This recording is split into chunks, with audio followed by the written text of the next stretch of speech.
Don Juan Pablo. Definitivamente. Buenos días, muchísimas gracias. Muy buenos días tengan todos. Pues, como lo dice, hay que pregonar con el ejemplo, dice una frase muy vieja. Y bueno, eso pocas veces lo vemos. Pocas veces lo vemos. Sobre todo hablando de política, ¿no? Hablando de política. Hablando de política, una cosa es lo que dicen y pregonan, y otra es la que al final de cuentas hacen. Llámese quien se llame, como se llame, del partido que sea.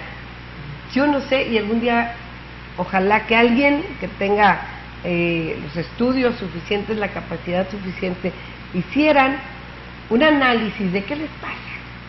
Se hacen locos cuando llegan. Llámese del nivel que quiera. Yo no sé si ya no los dejan gobernar tal cual, o los vuelven locos entre tanto adulador. Pero mejor, vamos a ver a quién van a volver locos, porque hoy hay...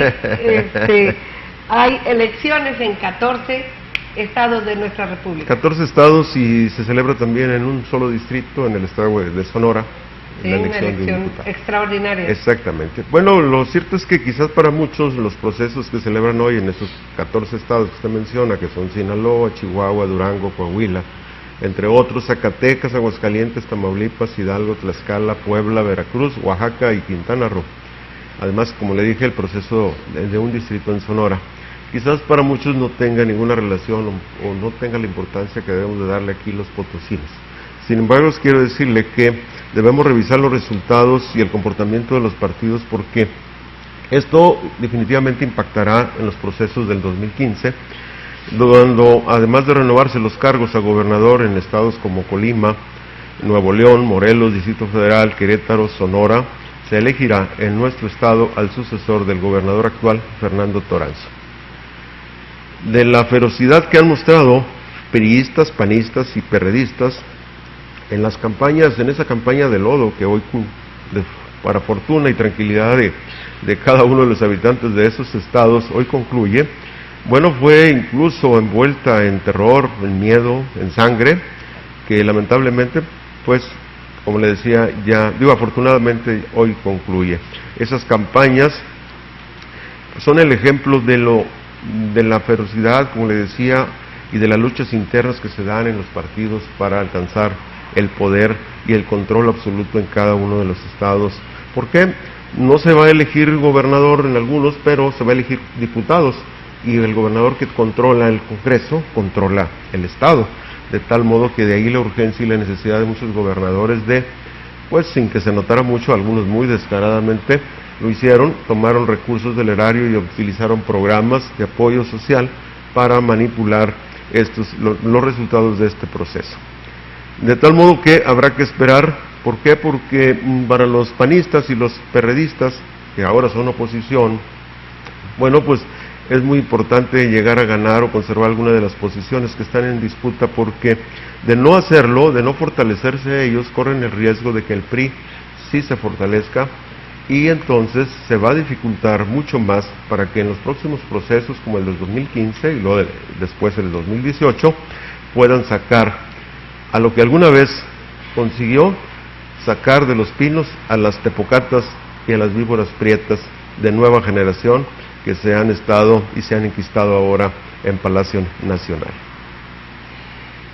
Cambian las víboras prietas, ahora serán víboras rojas, ahora serán víboras azules, ¿verdad? En el caso, hemos comentado, del estado de Baja California, que es el único en donde se elige a gobernador. ¿En Baja California? Sí. Sí, es el único donde se elige a gobernador, y que pues ha sido un bastión panista durante 20 y tantos años, y que dicen, van contra natura, porque va el PRD con el PAN.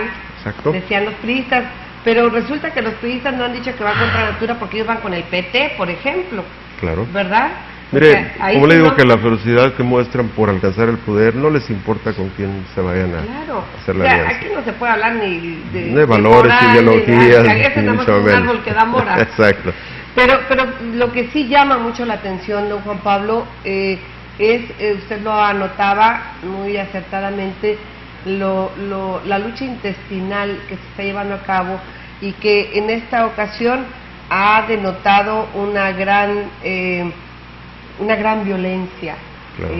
Van 4 muertos, tan solo directamente candidatos, Pero, por ejemplo, en el caso de de una candidata en Oaxaca, que matan al esposo y a la sobrina, a ella nada más la hieren. Eso son aparte. O sea, hay familiares, coordinadores de campaña, la ferocidad es tal por el poder, porque es el poder absoluto. Entonces, ¿a dónde nos irá a llevar? Imagínense las elecciones dentro de 2 años. Exacto, en donde eso es lo que va a lo que repercutir. usted decía, ¿por qué repercute en nuestro estado? Pues, si esta es la antesala, don Juan Pablo. ¿Qué vamos a esperar dentro de 2 años? Y aún así va a haber quien le quiera atorar, ¿eh? Sin candidato no nos quedamos. Eso se lo juro. Eso lo puedo asegurar, siempre habrá gente dispuesta a sacrificarse por sus pueblos, por su pueblo, o ser representante de su pueblo en alguna cámara. Siempre va a haber sacrificados, de tal modo que esto no va a terminar. Nadie se asusta por la violencia, se alarman, sí, se usan la violencia para atacar al contrario, pero en el fondo no me pase a mí, nadie. Ahí tenemos el caso de una familiar que matan al candidato y entra la hija, un familiar. Entonces pues se nota que ocurrió en el proceso pasado cuando matan al entonces candidato a gobernador de Tamaulipas, entró el hermano y no se ha aclarado nada ni ha pasado nada, de tal modo, por eso es que le digo que sin candidatos nadie se queda. De tal modo que pasemos a nuestro municipio y quiero hacerle eco de un correo que recibí. Ya ve que la vez pasada... No, nada, perdón, no. ¿El estado sigue en camachiche este estado, verdad? Mire, vino el secretario de Gobernación, los rumores se soltaron otra vez, que el gobernador está enfermo, que se va a retirar, que lo van a retirar, siempre, pero no, por eso es que no le encuentro... que se vieron frente a frente y bla, bla, bla. No le encuentro mayor trascendencia porque es lo mismo, sí, es lo mismo, no ha cambiado absolutamente nada. Las giras del gobernador, vino a Rayón, pues a lo mismo de siempre, a decir cosas bonitas como cuando trajeron a Peña Nieto al invernadero, no sé qué, así, lo mismo, nada. Pues, solo para nada. que se llenen las paredes de fotografías donde se toman con los personajes, y solo para eso sirve. Fuera de ahí, por eso es que le digo, no le encontré ninguna trascendencia. Así que bueno, no hay nada, estado. Vámonos para acá. Sin embargo, sí, como le decía, recibí el correo de un ciudadano que me hace mención en relación a lo que, pues todos sabemos que la educación en México debe ser laica, según reza y gratuita. La Constitución. Exactamente. Mire, México es un país donde los ciudadanos tenemos que contribuir al Estado para que supuestamente nos ofrezca servicios como educación, seguridad médica, por ejemplo, asistencia médica, y nos ofrezca la seguridad social y también nos ofrezca educación. Sin embargo, ¿qué ocurre? Bueno, en este país siempre se ha pagado doble. Usted vía impuestos del consumo paga para que le ofrezcan la vigilancia adecuada. Sin embargo, por su seguridad tiene que contratar una policía privada o alguien que le cuide sus bienes y su persona. Si usted también por la vía de impuestos paga, por ejemplo, para recibir atención médica, pero resulta que las instituciones de gobierno no son muy confiables y usted tiene que contratar a médicos particulares también porque el Estado no le garantiza la seguridad médica, de tal modo que también tiene que volver a pagar.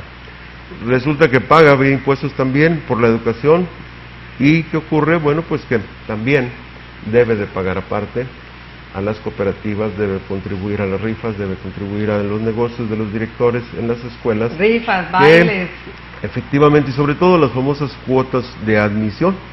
Esto es lo que me hizo llegar ese ciudadano que me dice que en una escuela, la UPN, ¿sí?, la unidad 242, que está ubicada allá por la tienda del Iste, bueno, pues allá les establecieron una cuota de admisión un señor que se llama Felipe, así me lo apunta, pero yo indagué por separado y resulta ser, o debe ser, Felipe Rivera Martínez. Estableció una cuota de 400 pesos para un supuesto mantenimiento de dicha escuela, una escuela prestada. Perdón, ¿este Felipe es el de presidente de padres de familia o es el que le envía el director, a usted? Es el dueño de la escuela. El dueño, ¿es y uno de los afectados es la UPN, es una supuesta universidad pedagógica nacional, unidad 242, sí, que opera aquí en Río Verde. Universidad Pedagógica Exactamente, Nacional. Y entonces esta persona me dice, nos estableció una cuota de 400 pesos para un supuesto gasto de mantenimiento, pero lo cierto es que la escuela es prestada, no tiene ninguna mejoría esa escuela, Los pupitres son, como están diseñados para una primaria, pues los alumnos, que son la mayoría mayores de 15 a 20 años, tienen que sufrir el problema de la incomodidad, y sin embargo el dueño del negocio no quiere cambiar los pupitres, pese a las cuotas que establece. Pero quiero decirle que no es lo único. En esta temporada han surgido una serie de denuncias sobre escuelas privadas de primarias aquí en el centro. Hay quienes cobran, hay directores que se cobran 800 pesos por en el refugio. Exacto. Cobran eso, por alumno, no por padre de familia. Y quizás por la desconfianza o la falta, o no hay seguridad suficiente, el padre está obligado a ir a depositarlo a una cuenta bancaria, sí, para ellos evitarse el manejo del dinero, los efectivos, y correr riesgos. Entonces, padre que no presente su ficha de depósito, no puede llevar a su niño a recibir la educación que, como le decía, el padre de familia ya la pagó vía impuestos. El caso es que es bueno recordar, porque muchos no tienen la oportunidad de consultar la Constitución, y yo quiero decirle pues que en la Constitución dice muy claramente en el artículo 3: todo individuo tiene derecho a recibir educación. El Estado, la Federación o Estado, Distrito Federal y municipios, estos impartirán educación preescolar, primaria, secundaria y media superior. La educación preescolar, primaria y secundaria conforman la educación básica, y esta y la media superior serán obligatorias, según la reforma oficial que aparece en el diario oficial, según yo lo consulté, el 9 de febrero del 2012. Pero en ese mismo artículo, en el capítulo 4, dice muy claramente: toda la educación que el Estado imparta será gratuita. Esto de acuerdo a lo publicado en el diario oficial también el 5 de marzo de 1993. Pero ¿qué ocurre? Se debe de pagar una cuota voluntaria para que les puedan aceptar a sus hijos, so pena de ser marginados, segregados y etiquetados como alguien que no quiere contribuir a la educación de todos o no quiere cooperar con la escuela. Y esto a estos niños los margina. Un ciudadano, como les decía, me apuntó en relación a eso, pero así también existen quejas similares en la mayoría de las escuelas, donde señalan que las escuelas las operan como un negocio particular del director en turno. Yo visitando y platicando con maestros me dicen: mira, en una escuela que está ubicada por la calle Leyes de Reforma, antes de llegar al Boulevard, el director obliga a una señora que vende alimentos afuera de la escuela que le deposite por semana 5,000 pesos en una cuenta bancaria. ¿En dónde? En una escuela que está en la Leyes de Reforma antes de salir al Boulevard. Es un kinder, ¿no? Es una escuela, debe ser para maestros. No, ya sé, es una prepa, es una preparatoria, bueno, sí. ¿Quién es el director de ahí? Bueno, el caso es que esta persona dice: sí, me cobra 5,000 pesos por semana por permitirme vender. De tal modo que si le suma usted las cuotas de admisión, que oscilan entre los 400 y 800 pesos, el manejo de la cooperativa, donde el director le impone y le cobra a los que van a vender alimentos, llámese la Benito Juárez, llámese la Josefa, llámese la que usted quiera, ¿sí? Porque eso se da, yo lo consulté, se da en la mayoría de las escuelas. Me acaban de avisar, por ejemplo, perdón, en las Naciones Unidas